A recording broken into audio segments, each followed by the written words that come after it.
for us to continue with it recording. So good afternoon, everyone. My name is Judith MacDonald. I'm the branch chair for the North of Scotland and Islands, and I'm delighted to welcome you, and certainly what in Aberdeen is a beautiful sunny afternoon, to this session on HR in the public sector. Before I introduce both our speakers, I just want to give you a quick rundown of our upcoming events at the branch. We've only got a few more events before the end of our session, but what we've got coming up next week is an event called Paying It Forward. And we're looking at CNOC, who have looked at incorporating volunteering into their employee offer. And we're running this very much as a taster event, as with everything during the pandemic. Things have had to change, and we had originally planned to do a bigger face-to-face event. So we're running this as a taster event in the hope that we'll run a larger face-to-face event next session, looking at how people can volunteer and what they get out of it and what organisations get out of their staff volunteering as well. And then on into the middle of May, on the 18th of May, we're looking at the case for diversity, equity and inclusion and why they matter. And we're going to be joined by the HR Director of Oceaneering, who's going to talk us through what they've done at Oceaneering and why they believe that it's incredibly important that we have as diverse and inclusive a workforce, and what they believe that they get out from having taken that approach. And then on the 9th of June, we have our annual meeting, and we are going to be joined by Fiona Hunter, who is I think her title is Chief People Officer at Brewdog. So we're delighted that she's agreed to speak to us on that. Another couple of things that are going on in the background. If you sign up for our newsletter, you'll have seen that there's a branch survey on the go at the moment. I completed it and it took me 2.5 minutes to complete. So if you could complete it, we use the information that we get from that partly to build the programme for next year. We're currently in the business planning phase at the moment, where we're looking at the programme for next year. So if you could give us some pointers on what you think we do well, what you think we could do better, and any events you would like to see, that would be greatly appreciated. And we ask for feedback at the end of every event. So just immediately post this event, you'll get a link to our Survey Monkey, which will take you probably about a minute to fill out. It's literally, I think it's about 7 questions now.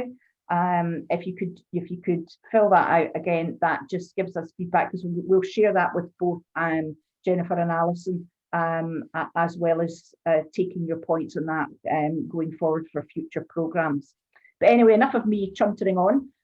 Let me get into introducing our speakers. I'm delighted that we're joined today by both Jennifer England and Alison Duncan. Jennifer is a chartered member of CIPD and is currently HR manager at the Food Standards Agency, which is connected to but is separate from the Scottish Government. Over her career, Jennifer's experience working in the voluntary, private and public sectors. And Jennifer considers herself a true HR generalist, having done a bit of everything.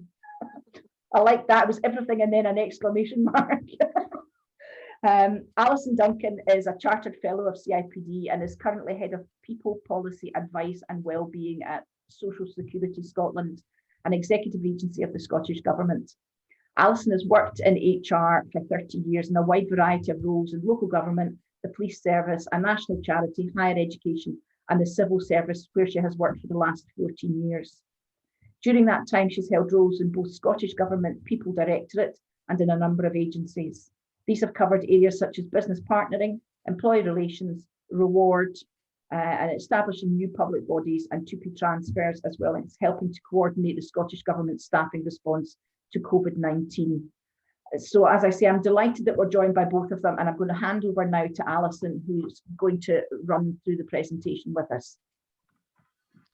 Thanks very much, Judith, and thank you for inviting us along today. And I recognise some of the names that are on the screen, so we have a few other people from the public sector with us today. So if the questions get too hard, I'm just going to hand over to them to answer and see where we get to.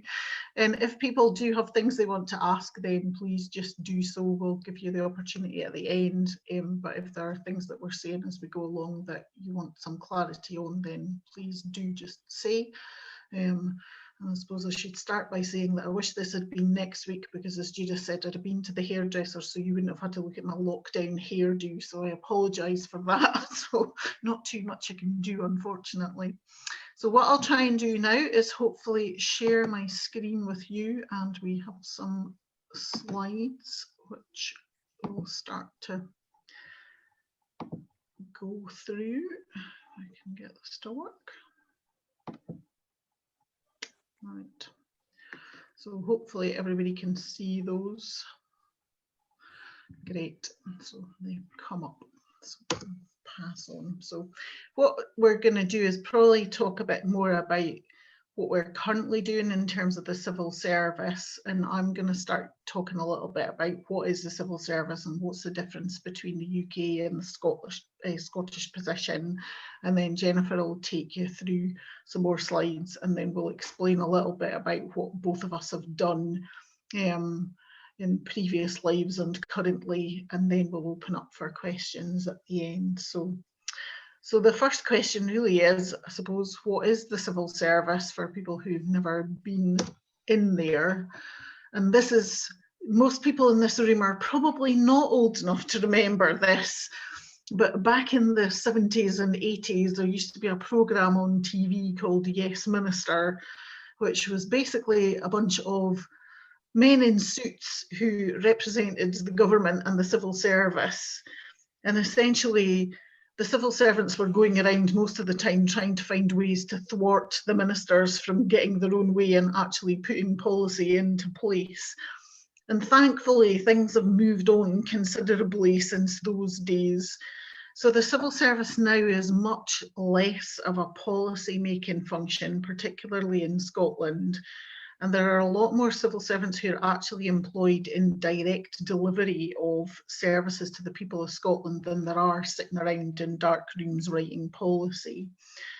I think the other thing is that certainly in the last 14 years that I've been in the civil service, I've noticed a big change in terms of the acceptance of specialisms. If you work in policy, the tendency has been that one day you might be writing policy on early years education, and next week you might be writing policy on renewables. So there was very little kind of, I wouldn't say respect for, but there was no kind of real acknowledgement of the need to have professional qualifications in some disciplines, and HR was definitely one of those.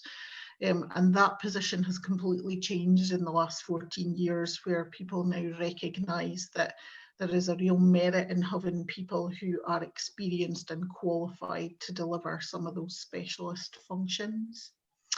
Civil service is also now a much more diverse organisation, so there are still lots of men in suits, but there's actually now over 55% of core Scottish Government staff are women, and at the top of our organisation in what we call the senior civil service, there's now a 50-50 split between men and women. 14% of our staff report having a disability, 3% come from ethnic minority backgrounds, and 6% of staff register themselves as being LGBT. So actually we're getting much closer to being representative of society at large. So hopefully we don't look too much like this anymore. So the question now is, what is the civil service? So the civil service provides support to both the UK and the devolved administrations. And as we've said, their devolved administrations are basically the Scottish Government, the Welsh Government and the Northern Ireland Assembly. And those areas have responsibility not for all decision making, because some powers are reserved to the UK government, but they have much more authority over decision making within their own geographical areas. But there's only one civil service, so it is a UK-wide civil service. But people who work in those devolved areas report directly to their own ministers. So people who work for the Scottish Government report to Scottish ministers, and they are directed and controlled by Scottish ministers rather than by the UK. So this is a bit of a quiz question for people. So How many people do you think actually work in the civil service across the UK? So there are 3 multiple choice answers. So the first one is 200,000 people, the second is 300,000, and the third is 450,000. So don't know if anybody wants to come off mute and tell me what they think.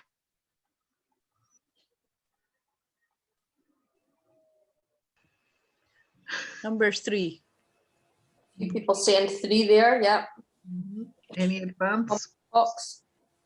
Oh, so you're all too smart then, because that's the correct answer. So there are over 450,000 people who work across the UK civil service. So it's a massive organisation. There are literally hundreds of different departments, agencies and other bodies which make up the civil service. So some of those you'll have heard of, so the likes of Department for Work and Pensions, Revenue and Customs, Ministry of Justice, Ministry of Defence. But there are also lots of really small bodies as well, so things like commissioners and inspectorates and various other really tiny bodies. There are all sorts of different kinds of bodies as well. So you've got public corporations in there. So it's not just, as I say, people sitting in Whitehall or sitting in Edinburgh writing policy. Staff are able to move around within the civil service quite easily, and that applies both within Scotland but also in the wider UK. So if you look at my current agency, we have lots of people who've transferred to us from Department for Work and Pensions or from HMRC. So there are lots and lots of opportunities for people to move around and get experience in different areas of the civil service. So what is the Scottish Government? So you can see there we were set up in 1999, which seems hard to believe now, following the creation of the Scottish Parliament. And the core Scottish Government, as we talk about, consists of more than 30 separate directorates, which basically functions within our area, and employs around 8,000 permanent staff. Added to that, there are a whole lot of, and these terminologies possibly won't make a lot of sense to anybody from out with the civil service, but what we call non-departmental public bodies, tribunals, executive agencies, commissioners, ombudsmen, as I said, public corporations, and other people like Scottish Fire and Rescue Service or the Scottish Police Authority, for instance. So it covers a massive range of organisations, some others that you probably might never have heard of, but you might certainly not have thought were anything to do with government, things like the Care Commission, the Cairngorms National Park Authority, National Galleries, National Museums, Royal Botanic Gardens in Edinburgh, Scottish Canals, Crown Estate. There's a whole lot of organisations that make up the civil service. But what it isn't is local authorities and health boards. So although those people get a lot of their money and their funding to operate from government, they're not actually part of government. And the kind of relationship that government has, that's why we have all these different types of bodies that, depending on how far away you have to be from ministers to be able to demonstrate that you are independent, dictates what kind of body you will actually be in the structure. So it's all a bit complicated. So civil servants, as I said, employed by the Scottish Government, work to the First Minister and the Scottish Cabinet rather than UK ministers. The Scottish Parliament is a completely separate organisation. So again, that's quite complicated to get your head around. They employ their own staff, but those people are not civil servants. To be employed as a civil servant, as it says there, you don't need to know about politics. You don't have to have a background in politics. You don't particularly have to have an interest, although it probably helps.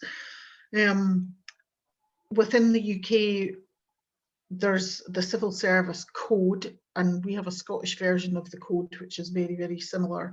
So all civil servants are expected to abide by the Civil Service Code values, which are essentially integrity, honesty, objectivity, and impartiality. So that means that whatever the political makeup of the government is, that you can serve that administration equally reasonably without, so it does restrict what you say about political events and political parties. So if you think about the situation that we are in just now, there's obviously an election coming up on the 6th of May, so we're a couple of weeks away from that. So we're in a state of what we call purdah, which means that there will be no government announcements on policy in the run-up to the election period. And that is really so that one party doesn't have what's deemed to be an unfair advantage, if you like, in the election process. And during that time, as civil servants, we have to be extremely careful, as we have to be at all times about what we say. So I couldn't go on social media, for instance, and say, oh, I think, you know, the policies of party X are absolutely fantastic and the policies of party Y are absolutely appalling, because party Y might make up the administration that I'm going to have to work for post-election. So it does limit the kind of things that you're able to say.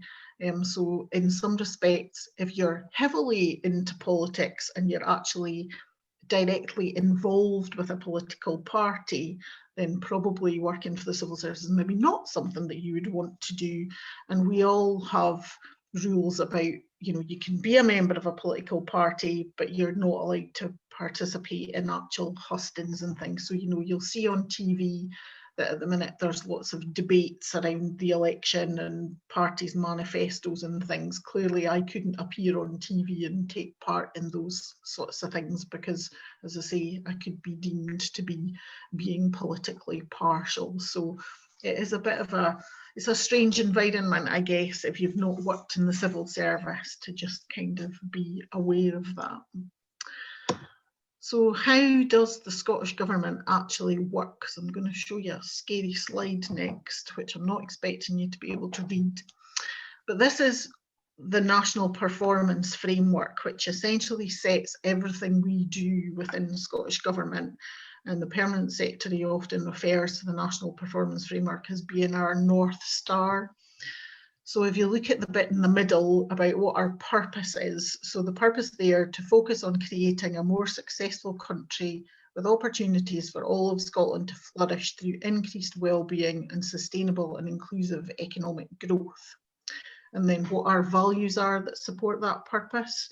So we're a society which treats all our people with kindness, dignity and compassion, respects the rule of law and acts in an open and transparent way. And all those bits around the side are really how you put some of those values and the purpose into being.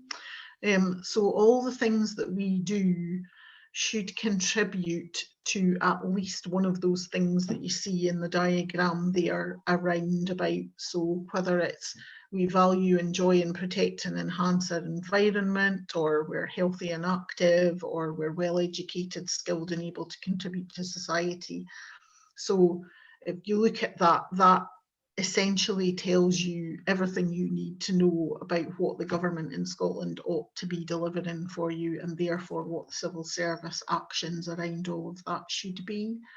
And it's a really simple diagram. I know it looks fairly complicated from there, but you know, it is quite easy to see how what you do connects into those things and how those things should actually make a difference to people who live and work in Scotland. And connected to that, there are 5 key outcomes. So one of them is wealthier and fairer, so about trying to increase the wealth in Scotland and to distribute that fairly so that people are not living in poverty, for instance. Healthier, so again, helping people to be healthier and make healthier choices through some of the things that we do. So I guess if you look at some of the things that have happened in terms of policy around, you know, smoking in public places, or, you know, caps on alcohol price and all that sort of stuff, that's where that comes in. Safer and stronger, so that's essentially about helping communities to be safer places for us all to live. Smarter, which is clearly a lot about education and not just early years education, but throughout your working life, how do you make sure that you've got opportunities to learn and develop? And the last one is about greener, which is fairly obvious. So about sustaining our natural economy and enhancing our natural economy. So if you think about some of the things that you're doing around wind farms, for instance, a lot of that ties in with that greener and goal and outcome. So the Scottish Government has an annual budget of around £30 billion. So it is responsible for most of the day-to-day issues concerning people's lives in Scotland, as I say, including health, education, justice, rural affairs and transport. So some elements, as I say, are still reserved. So we don't have powers over employment, for instance, that is reserved to the UK government. But there are lots of things in your day-to-day life that the government is responsible for within Scotland. So I am now going to hand over to Jennifer, who is going to tell you a bit about who works for the Scottish Government. Okay, thanks, Alison. Yes, who works for the Scottish Government? You'll probably be surprised to find out there's quite a lot of people work for Scottish Government that you wouldn't expect. So you'll notice there on the next slide, this is a variety. You know, when you think originally about Scottish Government, you're probably thinking a little bit like Alison said at the start about men in suits. You know, it's not all about that. There is a lot more career variety and a lot of different things that we undergo that you're not, that you probably won't be familiar with. So the slide demonstrates there, for example, on the top left-hand corner there is Scotia. Now, Scotia is a research vessel which is operated by Marine Scotland. So that is, you know, we employ people who work in marine and go off to sea to undertake various different research in terms of the fishing industry. We also employ people in the second picture. They are, you know, accountants, auditors. We've got a variety of different financial staff in our organisation. We have people who are employed to look at inspecting and working with wind farm developments, approving licenses and developing renewables policy. You'll see someone chipping away there at a bit of stone. So what you're looking there is a traditional crafts trades like a stonemason, and it's people who work for Historical Environment Scotland that are helping to maintain skills in ancient crafts. We also have people working in forestry areas. We have legal, so we have a legal team within the organisation. We have a number of scientific bodies within the organisation, including people in Marine Scotland Science who are based in Aberdeen. We also have, there's a picture there of cattle being inspected. So the area of work that I actually work in is Food Standards Scotland, and we employ what we call official veterinarians and meat hygiene inspectors. They go out and inspect the quality of meat which are entering the food chains. So working in various different abattoirs and plants to make sure that standards are adhered to and that livestock are handled accordingly for their own health and safety, and also for the staff health and safety. So we employ IT specialists as well to maintain and develop systems. We also employ engineers, lawyers, accountants, various different things. On the next slide, you'll see some more of the people that we employ there. So a few we haven't mentioned there: visitor centre staff, benefit staff, gardeners, solicitors, IT, so a whole different wide range of skills that we employ within the Scottish Government. So again, it's not just people in offices. There are people who are out on vessels, there are people who are in meat plants, there are people that are in visitor centres, and auditors who work across different bodies in Scotland who travel around. So a lot of different areas that we cover there. Obviously, the most important one there for this purpose is HR, but you also have procurement there, for example, which awards contracts. yeah, a variety of different things that you probably wouldn't expect, like your marine staff and your foresters. So how to get into a career in the HR career in the civil service. So in the civil service and in the Scottish Government where Alison and I both work, we aim to have a workforce which reflects the people of Scotland in all its diversity, character and culture. So by that, we mean that we are looking to employ people of all ages. You know, we have a staff, you know, we have a variety of staff in my organisation, you know, from late teens up to late 60s. So there's a whole wide different range of ages there. Also, Alison mentioned before, disabilities. We employ a number of disabled people within the organisation. And looking at culture, we have a large percentage of ethnic minorities.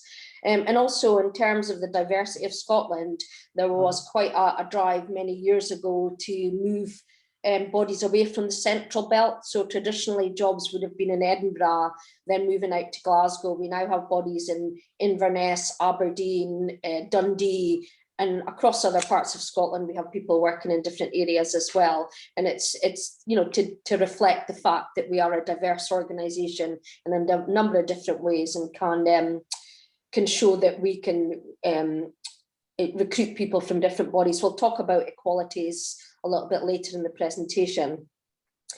So the UK Civil Service was voted a top graduate employer of the year by the Times in 2019 and 2020. So that's a good accolade to have.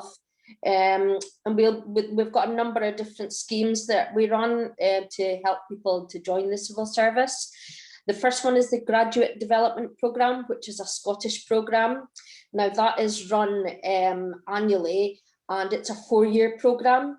In that 4-year period, you would spend 6 months, 4 periods of 6 months in various different postings. So within different bodies to learn about different parts of government. And that scheme is to help potentially develop future leaders in the organisation. It's similar to the Fast Stream, but the Fast Stream is a UK-wide graduate programme. And again, the aim is to recruit, assign and develop high caliber individuals for the potential to be future leaders. So it's given people skills and experience and given them the opportunities to gain that across different parts of government, and to progress as part of a structured programme to then become a leader in the Scottish Government. We also employ a large number of modern apprentices who are employed, they're working while they go to college to get particular qualifications. I know from our own body, we've recently had success in appointing a IT modern apprentice. He conducted a 2-year training placement at college while he was working with us, and he's now been successful in gaining a permanent role, and he's actually been promoted up to a higher grade. So that's our first experience of modern apprentices, but it's certainly something that the rest of the Scottish Government have a lot more experience in developing, and have done that for a number of years now. And I believe there's hundreds of modern apprentices now within the Scottish Government. And we also have a number of internship programmes that we run, such as Career Ready. And we took on, I think we've had 3 Career Ready students with us recently. The last one was a placement over part of the summer holidays the year before. And he was involved in working in our communications and marketing team. He was quite interested in graphic design, so he joined that team to gain some experience there. And he was able to translate that then back into, to get a better idea of what he wanted to do going forward. And he's kept in touch with us and is actively looking for work and hoping to join us further down the line.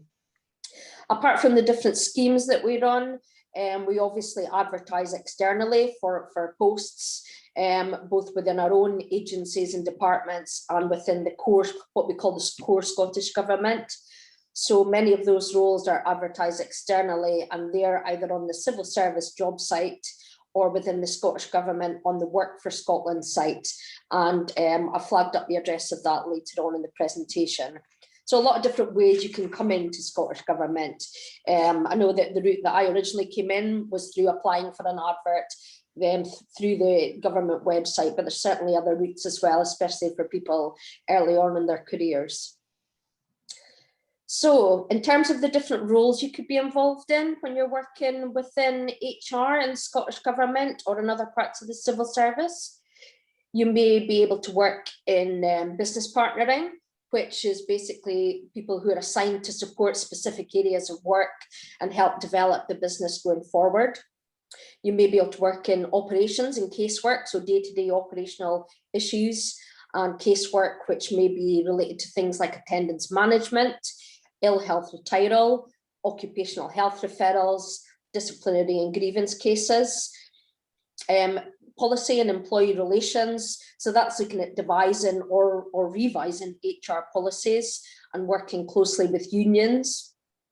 Pay and reward, so looking at pay awards, salary bandings, allowances, supplements, and how to reward people, and in hope that we're able to stay with the organisation, because we do compete with the private sector to bring talent into our organisation. So pay and rewards an important one there. Organisational design and development, so looking at restructurings, expansions, and new work areas. So Alison talked about new work bodies that were being established.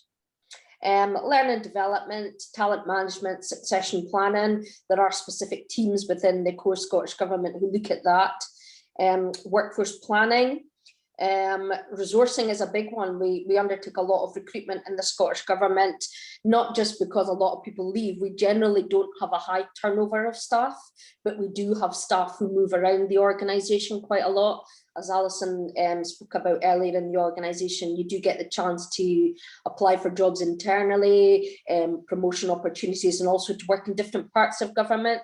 So we do a lot of recruitment, but it's basically to backfill when people have been progressed or moved on to other areas. And also diversity and inclusion. We are, being a public sector body, we are regulated, and we do a lot of work in looking at equality and diversity, and because we're subject to the public sector equality duty, which I'll talk about slightly further on. Okay, so why work for the civil service? You'll have seen there that there's a huge variety of different roles available. There's the ability to develop your career. You can move around different parts of government, both in Scotland and also other parts of the UK and to the wider civil service. You have the opportunity to get involved in projects such as setting up new public bodies, restructuring, or the devolution of new powers from the UK government. Alison and I have both got some experience of that. Alison's been involved in the setup of Social Security Scotland, which I think will employ roughly about 2,000 people, is that right? Or possibly more now by the time we get to the end of that. And I've certainly been involved. The organisation I work in has only been in existence for 6 years. I've been with them for 4 years, and there's been a lot of development over that time and a lot of things established. So bringing the organisation forward and up to speed where it needs to be for the future. And because you're in the public sector, you're there not to make a profit, but to deliver a service. So you're there to have the ability to make a difference to the lives of the people working in Scotland and the wider UK. Civil service does offer great employment opportunities, good terms and conditions, and is a highly flexible employer. I'll talk about my own experience of that just in a second. And it also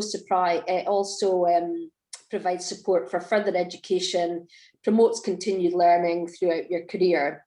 So within our organisation, currently we have people studying for degree qualifications that are funded by us. We also support professional memberships such as the CIPD, and every year people are devise a personal learning plan, which is looking at what they want to learn and achieve over the coming year. So it is very much about your professional development throughout your whole career. So a little bit about my background within civil service and the public sector. So I have worked for 12 years in total in the civil service, 15 years, including those 12 years, another 3 years working for another public sector body when I was at Aberdeenshire Council. So I first joined a body called Fisheries Research Services. in 2000, they were set up as they were an agency which was part of the Scottish Government, but now they're part of Marine Scotland, which is a much larger body. During the time that I've been working in HR in the public sector, I've had CIPD for the majority of that time. I'll talk about that in a second. But one interesting thing that I learned, and certainly that gave real variety and brought things to life, and as if you think back to the picture a few slides ago with the ship, that's a vessel called Scotia. I actually was offered the opportunity to go on that vessel and to experience what it's like to work at sea, the jobs that are undertaken. So it was a real learning experience for me to find out what our staff do when they go off on these vessels and do their research, scientific research. I was with Fisheries Research Services for 8 years, and that role was a very generalist role. I was lucky enough to be promoted in grade there, but it really gave me a real bread and butter HR experience. In the 8 years I was there, I dealt with the whole life cycle of employees. So from devising the job description, advertising a role, interviewing, recruiting, induction, probation, promotions, all the way up to things, like retirements, resignations, etc. So it was a whole variety role. I gained a lot of skills learning about job evaluation, interviewing, payroll, HR systems. So it was a real variety job. And that's why I said at the start that I feel like I am a true generalist, because I have done literally a bit of everything in that time. I decided to leave in 2008 to gain experience in different sectors. And I mentioned that I worked for Aberdeenshire Council for 3 years. So again, in Aberdeenshire Council, public sector body, this is local government as opposed to Scottish government. And I was working primarily in a team called Employee Relations and Mediation. So what I was doing there was discipline, grievance and occupational health cases. So it was a specialised area where the Aberdeenshire Council employed 14,000 staff, and we had 12 people in our team who purely handled discipline, grievance and occupational health. So it was you were really getting in-depth experience in those areas, and also got to travel a lot across Aberdeenshire because it's a vast council area. I was also lucky to gain experience in organisational design in my time at the council, because I was moved to secondment for a year to a team that dealt with restructurings, job evaluation, and also looking at voluntary servants and redundance policy. After I left the council, I moved into oil and gas because I realised there was a gap in my CV where I had public sector experience, but I didn't have private sector. So I wanted to go out and get some private sector experience. So I moved into oil and gas. I worked in oil and gas for about 6 years in total, for a number of different bodies, the biggest one being what was AMEC at the time, which then became what's now known as Worley. But I rejoined the Scottish Government back in 2017 as HR manager at Food Standards Scotland, where I am now. And in the time in the last 4 years I've been there, I've gained an experience in areas that I haven't had earlier on in my career, so at a slightly higher level. So rather than doing the bread and butter HR, I've now been able to do things like workforce planning, developing HR strategy, and I was involved in a large two-pay transfer. Just in terms of CIPD and how that links to the CIPD, before I joined Fisheries Research Services, I actually had my associate CIPD, so it was a certificate in personnel practice. I think I gained that in 1998. But then when I moved to Aberdeenshire Council, as Alison alluded to earlier, there was a drive to actually gain more professional qualifications and recognition. So when I was in Aberdeenshire Council, I studied for my chartered membership, and I was able to achieve that through the experience assessment route. The job I'm in just now is a very varied role.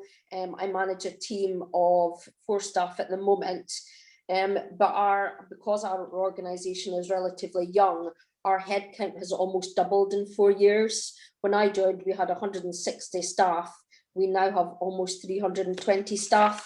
So it's been a very large growth and period of opportunity in that time.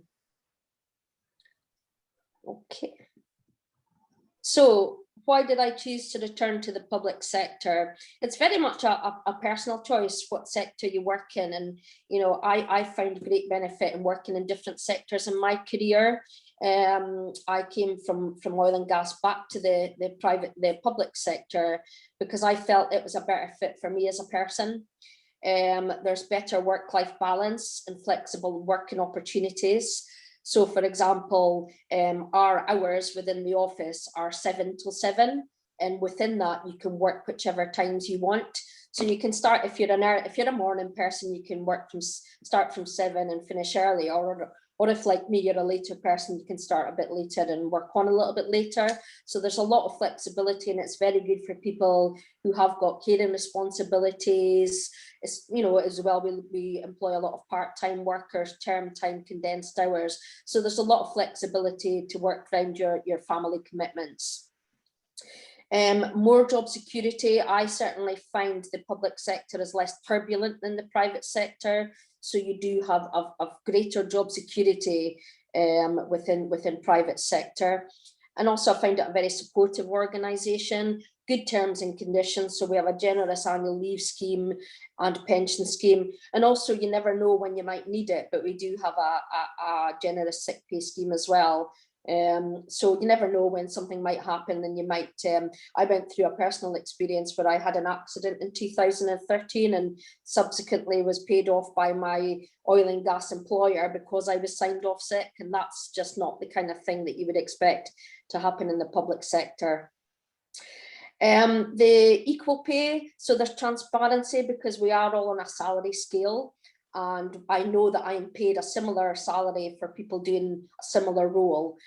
So there is that transparency there, and there's no secret about what people are paid. It's all very upfront. As I said earlier, we encourage learning and development and continued professional development. And there's some opportunities to get involved in different types of work and volunteer. So, for example, I am what's called a lead panel member. So I volunteered to have training to allow me to go and interview for other organisations. So there's a real variety and opportunity there. And open and fair. So as I said before, we're transparent, open, fair, because we need to be accountable to ministers. Okay. So just a summary slide here, now this is purely based on my experience, but the differences that I found between the public and private sectors. So public sector, you're owned, controlled, managed and operated by government bodies. In the private sector, you're owned, controlled, managed and operated by private companies and private individuals. Public sector, you're existing to provide basic public services. Whereas in the private sector, companies exist to make a profit. Public sector, we are highly accountable and audited. So we do have quite a lot of paperwork and audit trails, which can be quite frustrating when you start, but actually you get to understand because, you know, at the end of the day, this is public money that we spend to deliver the services that we've got. So in line with that, we also have a lot of policies and procedures, which can be difficult, having come from oil and gas back into private sector, public sector. You do get quite frustrated by, you know, the red tape that's there, but actually it is all for a good reason. It's all because we have to account for the money that we spend as an organisation. Private sector are less regulated there and don't have the same accountability responsibilities that we have. As I mentioned before, public sector have set pay scales. So whether it's a council or a government, you know the scale that you're going to be working on and you know what the bottom and the top points are there. Whereas the private sector, you don't have that. They have far more discretion on what they decide to pay someone. And there's a little bit more secrecy about that in that sector because they're able to do that. We have duties in the public sector in relation to equalities. So we're covered by the public sector equality duty. We have to produce a report every 2 years based on the outcomes, based on our ethnicity, our gender pay gap, our aged population, a variety of different things, disabilities as well. We have to produce reports to see how we're performing as an organisation and what we're going to tackle going forward. Whereas there's no reason for private sector don't have to comply with that, although they often have their own initiative for equalities, but it's not something that they legally have to comply with. Public sector, we have to be very open, fair and transparent in decision making. So for example, if we want to award a contract to an organisation, we have to go through a very strict procurement procedure. Everything has to be published in the open there, whereas there's not that transparency required in the private sector. And in public sector, unions play a key role. We have regular meetings with our unions once a month. They're involved in any restructurings, reorganisations, or any changes in policy that we're involved in. Whereas in the private sector, some organisations don't have any trade unions, and they're not required, whereas the public sector they are.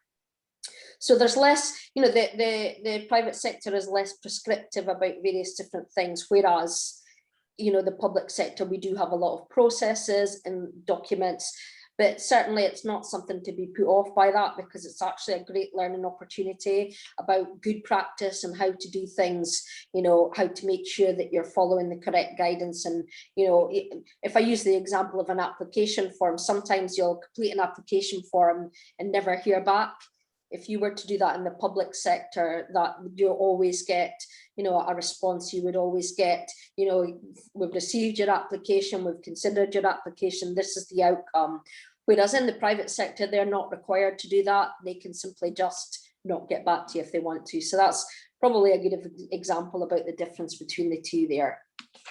There's many other differences as well, but those are the main ones that I've certainly encountered in my time. So thank you.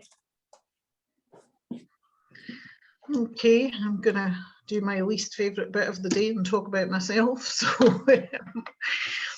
So unlike Jennifer, I come basically from a public third sector higher education type local authority background. So I was reminded the other day kindly by the CIPD of how old I was when I got my certificate for being a member of the CIPD for the last 30 years. So I'm a bit worried now about quite how close I must be to retirement, so it's a bit scary. So I started off in my career working as a graduate trainee for local authority, which of course now I'm so old no longer exists. It was the form of Grampian Regional Council for anybody who's old enough to remember them. And that was a structured kind of programme that I was on as a graduate trainee, which turned out not to be quite as structured as everybody thought it was going to be. And I, through that, got the opportunity to go and work for Grampian Police in those days. I worked there for about 4 years, and as Jennifer says, was doing all sorts of generalist stuff, and basically reached a point where I couldn't really go any further unless I was going to shove my boss off his perch and take his job. So I then moved to work for a national charity, and I did that on a fixed term basis before moving into higher education. And then went back to work for Tayside Police for 7 years before I joined the civil service back in 2007, and along with Jennifer worked at Fisheries Research Services. So that was a bit of a novel experience because I didn't know anything about boats or fishing or science or anything else really. But HR is HR and you learn lots of stuff along the way. So I moved into what we call Core Scottish Government HR when Marine Scotland was founded in 2009. So within the civil service, I'm afraid I have done all sorts of stuff. So I've worked as an HR business partner, I've had roles in policy, reward, employee relations, done some organisational development work, looked after pensions for a little while, so please don't ask me anything about pensions because I probably couldn't tell you anything very useful. I've also had the opportunity to support various different agencies. So I went to work for Food Standards Scotland before Jennifer arrived, just after it was set up in 2015, I think. Yeah. Which was looking at, they had kind of arisen, I suppose, out of a whole amalgamation of different bodies over the years. So you had places like Quality Meat Scotland and all sorts of other bodies who had come in, people from local authorities. So they had people on about 4 different sets of terms and conditions. So I went there to basically review terms and conditions and come up with a much more kind of strategic plan for having one core set of terms and conditions for people. I have also worked within Disclosure Scotland, and that was looking at moving people off shift patterns and on to basic day shift working. So again, that was a really massive project which involved working with disclosure and barring services in the UK civil service as well. And I've also worked in core departments like agriculture and rural environment, and as I say, Marine Scotland. So in the last while, I was involved in setting up the 2 new forestry bodies in Scotland. So Scottish Forestry and Forestry and Land Scotland, which was following the devolution of powers from the Forestry Commission in the UK. So Scottish ministers back in 2019, I think it was, were handed powers from the UK government over forestry within Scotland. And my job at that time was working to set up these 2 new bodies, establish terms and conditions for those bodies, working alongside ministers, which is an interesting experience. When you're setting up new bodies, there's legislation. Jennifer talked about solicitors in our organisation, and they don't just deal with kind of contract law or employment law. A lot of what they do is to write bills and legislation for the Scottish Parliament. So during the process of setting up those bodies, the legislation changed as it passed through Parliament. So we didn't intend to set up 2 separate bodies. We intended to set up one body and for some other people to move into core policy within government. And as the legislation was being debated in Parliament, that whole position changed. So we ended up having to review what we were doing and set up 2 separate agencies instead.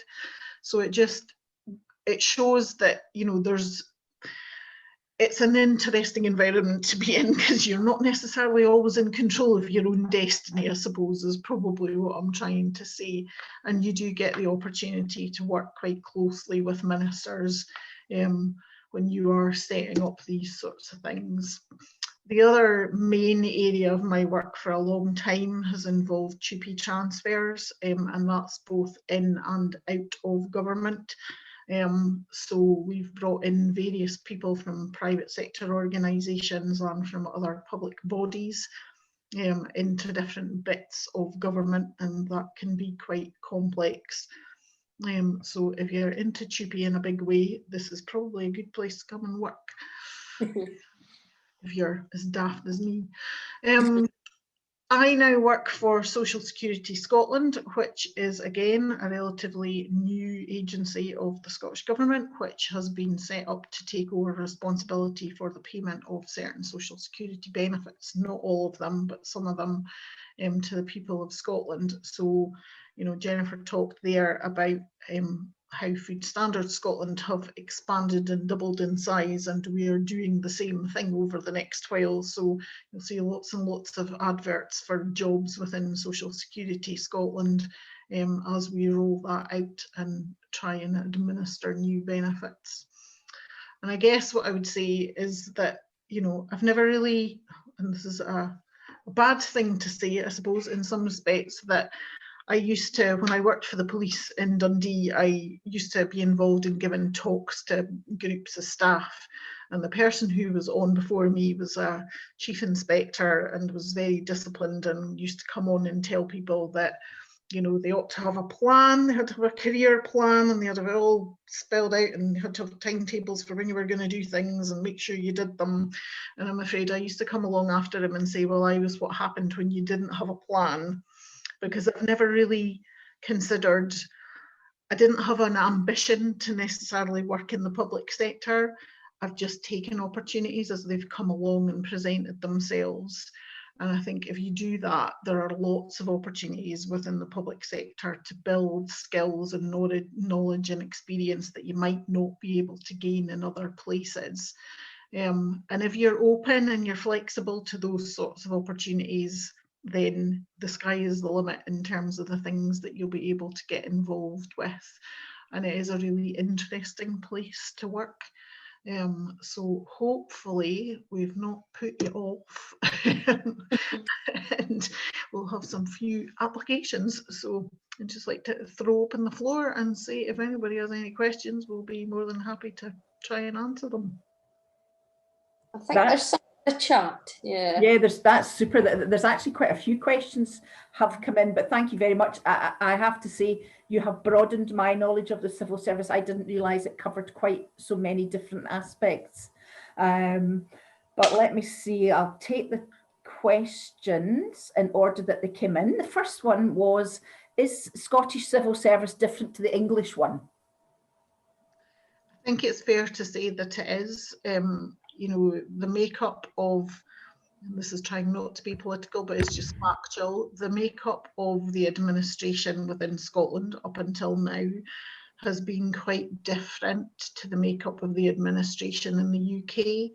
And the Scottish Government up to now, as I say, is very much focused on trying to create a more level playing field for people across Scotland. And you know, those kind of five key outcomes that I talked about in terms of being, you know, greener and fairer and more equitable.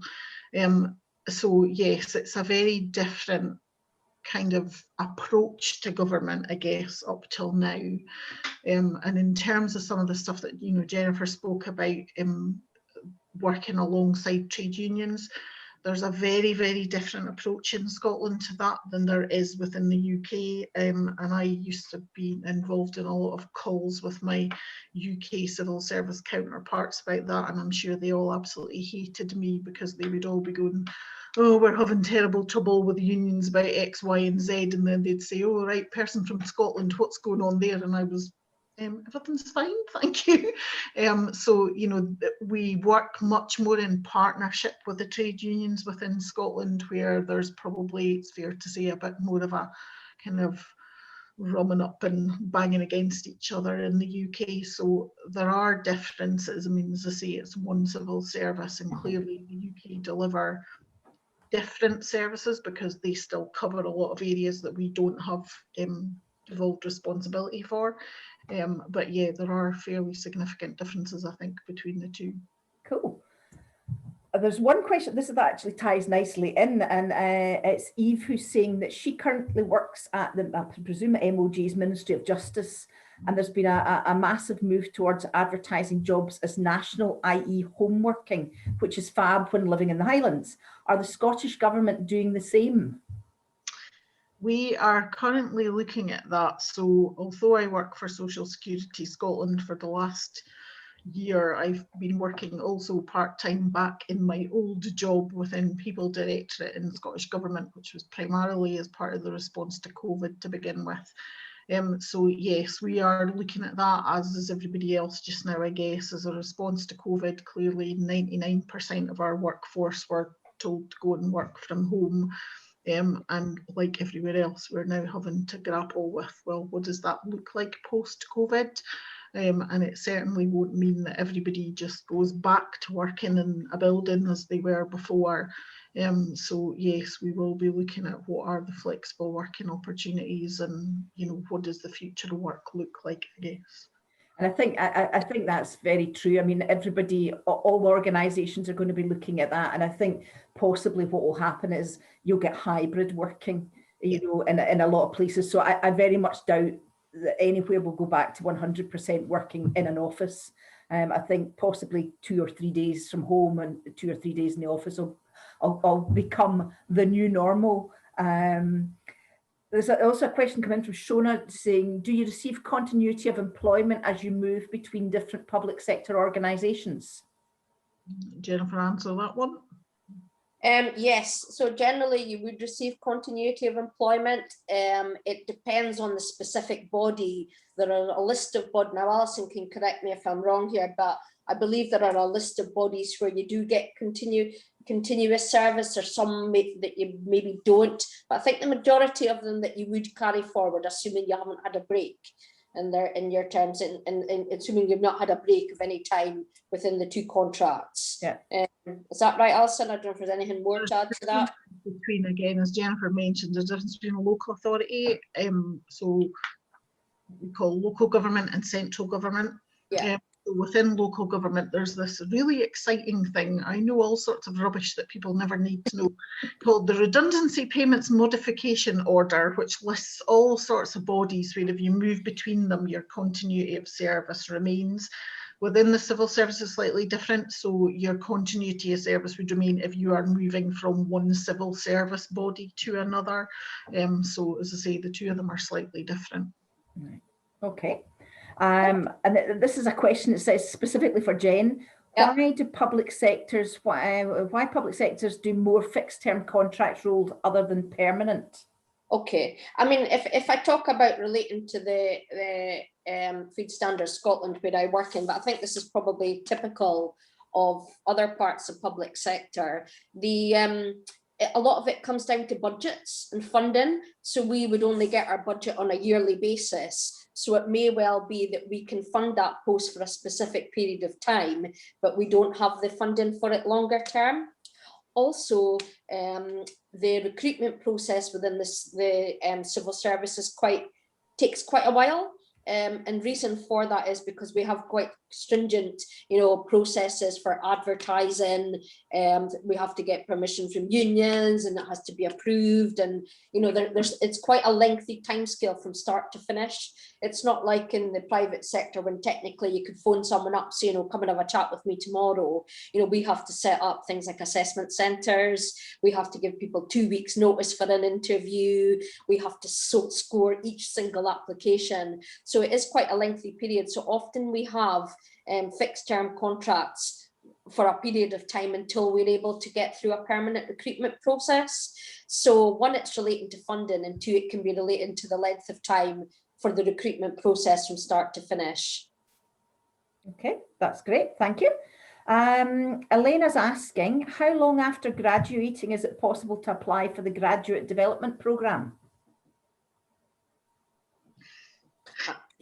You can tell we're both going, I have no idea. I don't actually know that. No, I don't know the answer to that. Find that out for you. There's not, I don't think there's an actual time limit on, so you don't have to be a brand new graduate. And I was just having a look just now at the scheme, but I can't find anything that kind of says, you've got to have been a graduate within the last 5 years or something before you can apply. The scheme is closed for this year. And so they're now working through the applications, and as Jen says, there's an assessment process, if you like, for that whole thing. So people will then start placements in around September, I think it is. But if you have a look on the website, the graduate development scheme stuff is on there, and you'll be able to see what the kind of qualification requirements are. I'm trying to put my brain back into order. Okay, another one for Jen. It says, any tips on how do you work with trade unions related to business and employee cases? I think the best piece of advice I can give generally for working with trade unions is to be upfront and honest with them and give them a heads up. If things are going to happen, it's best to tell them in advance and say, well, this is what we're planning, to kind of get them on board from the start and to have that open dialogue with them. So I think, if I think of an example we're doing at the moment, we're currently looking at a restructuring of a team.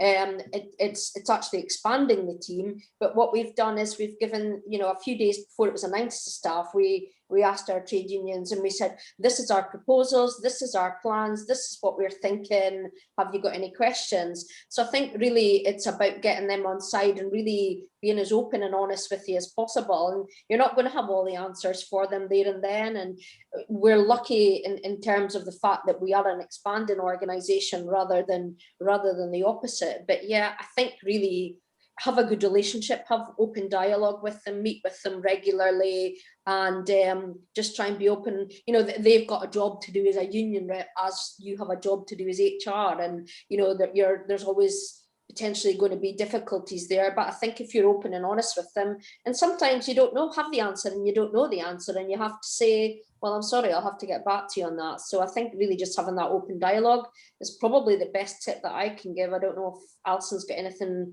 more to add to that. No, I mean, I think that, you know, we, as I said, we work in partnership with our trade unions.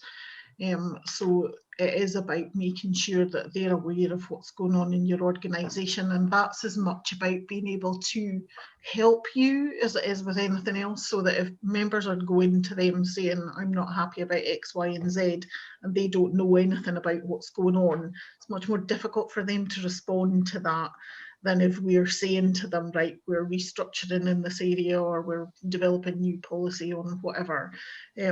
So, you know, we're about to get involved in pay negotiations for this year. So there's a whole lot of dialogue that goes on, and we share a lot of information with the trade unions, which probably if you worked in the private sector, you'd find a bit odd.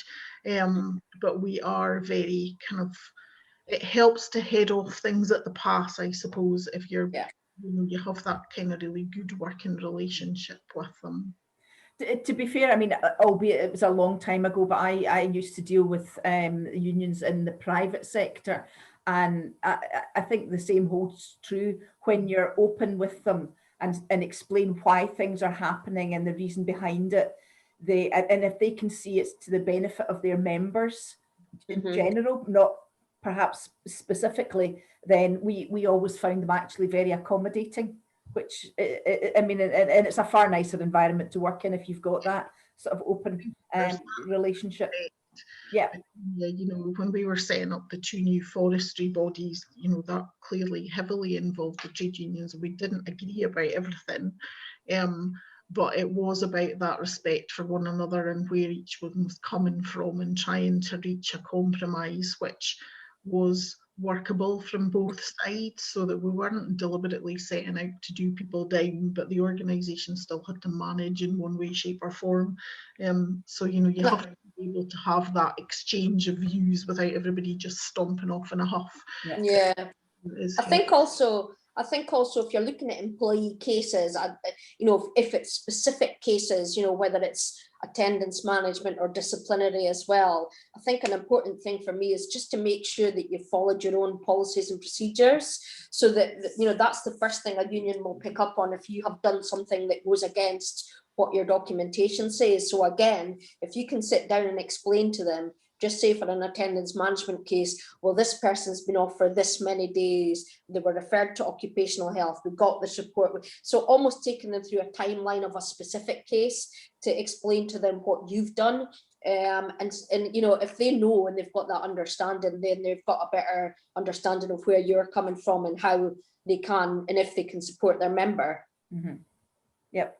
And again, I mean, there's not much point in having a policy and not following it, is there really? Yeah. Good idea. Got a question from Mark, and he's saying it was previously with the civil service and HMRC for 22 years, although not in an HR role, until he was recently made redundant. He's been looking for jobs in HR in the private and third sectors with no joy today, and he's getting to the stage where he's thinking about rejoining the civil service, preferably Scottish-based departments. It's the best route back into employment or he's thinking that that's the best route back into employment for him. He's about to complete the CIPD HR practitioner diploma. What route would you recommend for getting into an HR role, as many job adverts he's seen ask for HR experience, which to date he doesn't have, although he's spent many years in people-focused roles within HMRC?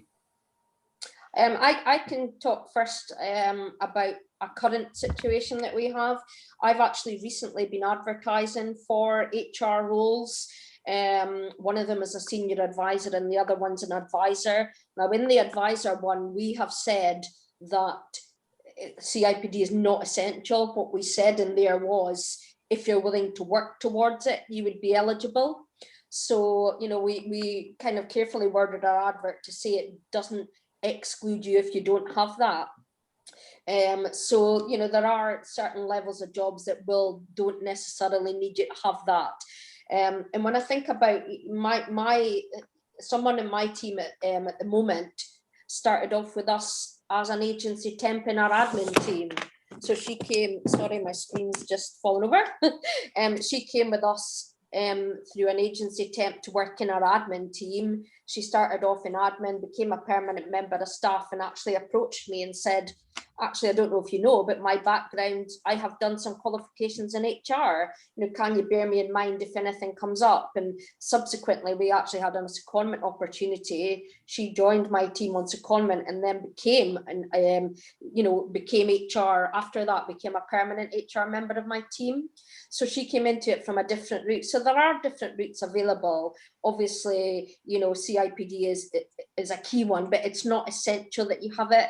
And again, just because you don't have HR experience doesn't mean you haven't got transferable experience from other types of roles that you can bring into HR. You don't have to have that. So it really depends on the kind of grading of the job and what the requirements are. We're a very small body. We have a small HR team of 4 people at the moment, but actually, you know, they've not all, you know, they haven't all originally done HR from day one. So they have come in from different backgrounds. So, but other agencies might work on a slightly different basis. But Alison, I don't know if there's anything else you want to add to that. No, I mean, we're doing exactly the same thing. As I said before, we're expanding and we've not been able to recruit necessarily fully qualified people to do jobs. And so for the same reasons, we're looking to say that as long as somebody is prepared to study for a qualification, then we're happy to support that. So it is a case of just kind of keeping your eyes peeled, I guess, and that Work for Scotland website is probably the best place to start looking. Yeah. Yeah. Great. And this might actually work for Rachel, who's asking, do you have any advice for someone looking to move from private sector to the public sector? The best advice I can give is HR is HR wherever you go, and it's important to remember that whether you work in the private sector or the public sector, you still have to deal with attendance management cases, discipline, grievance, payroll, induction, recruitment. So yes, you're working in a different sector, but actually you'll have highly transferable skills. If you work in private sector HR to public sector HR, it's very different, but actually the core jobs are the same. You know, when I think about back when I worked with AMEC, I was on a project contracted to BP, and you know, I was doing the same kind of things there as I'm doing now, but albeit a different environment. So I think you would just want to demonstrate the fact that the work that you're doing is transferable, so that you've done it. You know, you've done attendance management, you've done discipline and grievance, you've done recruitment, because it's HR's HR. It's just you're working to different policies and procedures and terms and conditions. So I think it's just been able to get the point across that actually just because you've only worked in the private doesn't mean you can't transfer. I'm lucky I successfully transferred from public to private and back again. And that was a good experience for me because it made me realise where I actually wanted to be long term. And so it is possible to do it. And I think that's what I did, basically just, you know, got it into my head that actually I'll be doing the same things. I'll just be doing it with a different set of terms and conditions and a different set of employees. Yeah, excellent. And there's a really nice comment coming from Eve, and I'm glad you put it in, because when Alison mentioned it, she started laughing to herself. I could see her. She's one of the few people who's got a camera on, and it just says the redundancy payment modification order brings back sweet memories. Eve, you poor woman, is all I can see. I'm just scrolling through.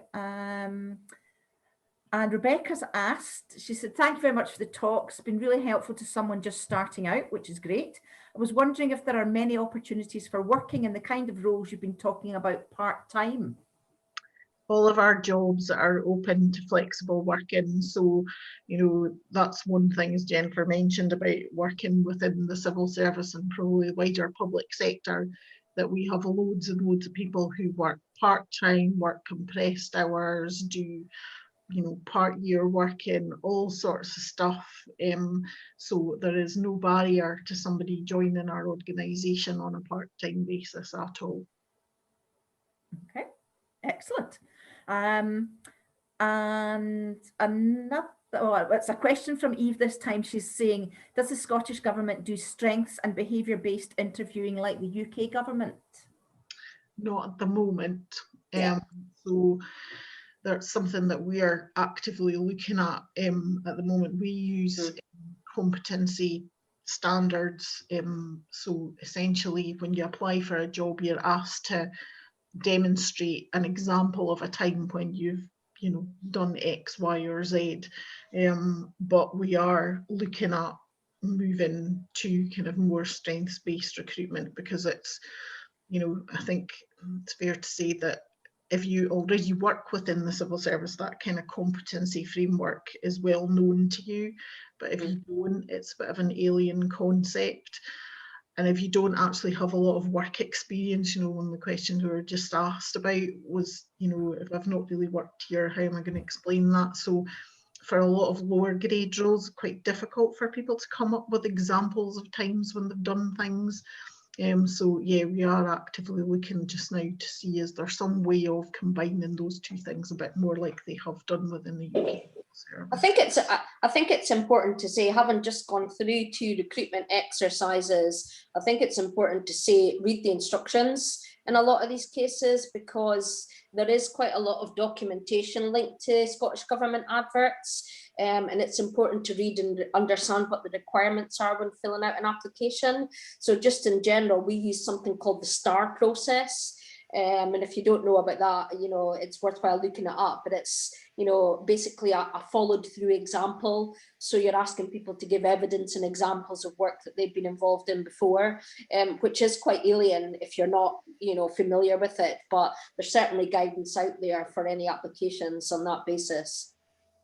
Excellent, thank you. And now here's one. It says, I don't know if I'm allowed to ask this question. Why public sector has more aging population, and may I know what your organisations are doing for diversity and inclusion?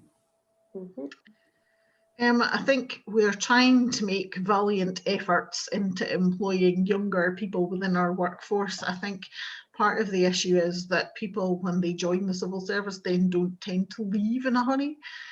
So you've got lots of people, there's not the same turnover as Jennifer spoke about earlier in organisations like ours that you might see elsewhere. So it tends to mean that you have an ageing population. But the profile of our staffing is changing. And, you know, I talked about some of those diversity and inclusion stats at the beginning. The Scottish Government has various plans in place around protected characteristics. So the Race Recruitment and Retention Action Plan was launched, I think, at the back end of last year. We're doing a lot of work in terms of people with disabilities. So, you know, there's all sorts of work going on within government to try to address some of these things and to make sure that we reflect the population of Scotland, because those are the people that we work for. And in our case within Social Security Scotland, that we also reflect the nature of our, or the characteristics of our client base as well. So there is a lot of work going on, and again, if you're interested in it, there's probably quite a lot of information on the Scottish Government website about some of the things the government are putting in place. Yeah, I just echo what Alison said there. I mean, we don't have a high turnover of staff. I think that we have an ageing population because the work that's involved in our organisation is quite a traditional kind of environment when you're working in a veterinary practice or you're working, you know, in meat plants. It does tend to have that. In terms of what we're looking to address it, yeah, we are taking on, we're going to be looking at more modern apprentices, and we're also taking on trainee meat hygiene inspectors. So we're bringing people, younger people in to then replace the people who are coming up to retirement age. And again, yeah, we don't have a high turnover because it's secure employment. And it's all, you know, if you work in that kind of sector, if you like the way the public sector works, you don't tend to leave. It is something that's very much, people in the public sector have far more lengths of service than people in private sector. So, but yeah, we're looking at all different things. We're looking at a minority ethnic toolkit for helping us with resourcing as well, to how can we encourage people from different ethnic minorities to apply for roles in our organisation. So there's a variety of different things that we're looking at. Flexible working patterns as well, and looking to bring women into the workplace who've maybe left to have children and encouraging them back into the workplace. Looking at things like STEM, you know, when you're looking at science and technology, careers to bring people back in. So various different placements and schemes that we're doing. We also worked with Inclusion Scotland. We had someone in our HR team who came on board with us for a year to work in an HR admin role to get experience. They had been out of the workplace for a long time because of their disability, came in to work with us for a year, and then was able to translate that office experience into another role. Excellent. Yeah, I mean, I took a note of the figures early on, and you, I think, Alison, you said 55% of core government staff are women, 14% have disability, 6% are LBGT, and 3% are ethnic minorities, which I would have said probably, certainly in my predominantly private sector experience, those stats would stand up extremely well in comparison to the private sector. Yeah, we're not representative yet in relation to some of them. In others, we're actually, you know, surpassing the Scottish public or the Scottish population averages. But there is a lot of work, as Jennifer says, you know, within Social Security Scotland, we are doing a lot of work with stakeholders in our organisation and trying to bring them on board and help us to find ways of improving our diversity within the organisation. And we're certainly doing a lot of proactive work around the recruitment space with organisations and individuals to try and help them through the process. So yeah, I'd certainly say that it's something that is very high on everybody's agenda. Yeah. Excellent. Well, listen, that's us. You've answered all the questions beautifully, and not a hint of Sir Humphreys avoiding the issue. I have to say that was one of my favourite programmes, was Yes Minister and Yes Prime Minister many moons ago. Absolutely classic for all the wrong reasons. But that's us got to the end of the questions. So and oh, hang on, somebody else. Oh, somebody's saying thank you. Well, in fact, there's been lots of people saying thank you. It's been really, really interesting. Like I say, I don't know a massive amount about the civil service. I certainly feel I know a great deal more than I did an hour ago, way more in fact, which is fantastic.